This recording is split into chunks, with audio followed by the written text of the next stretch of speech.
It really started when I was in high school. I read an article from the Progressive magazine about how scientists had discovered PCBs, a very poisonous carcinogenic chemical, in mother's breast milk. And this really shocked me and essentially galvanized me to change the way I thought about society. And I realized that that we as a culture, as a society, as a civilization, were poisoning ourselves. I think when I was in high school, I did a lot of thinking about a utopia for the future.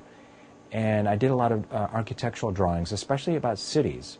And the cities all had one thing in common that I was drawing, and that they were self-sufficient, and that people grew their own food in their smaller communities, and there was rail travel in between the cities. And so since a very young age, I was rethinking how civilization could do things better, so that it was better for the environment and better for people. What made them, consideration was what made people happy.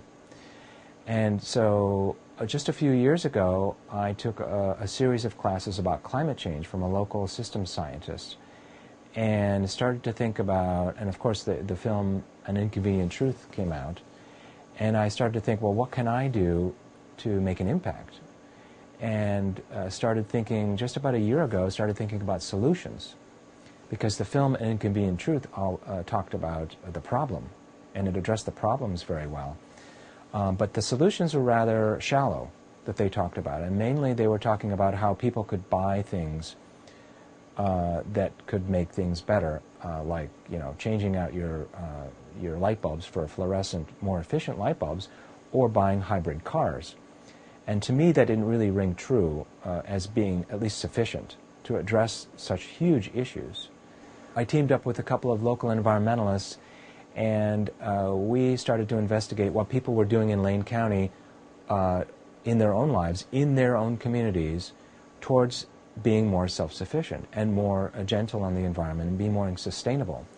And we found several people that were making big changes, and what they all had in common is that they're very decentralized, oriented towards self-reliance, but also working in their community. It wasn't about what individual households could buy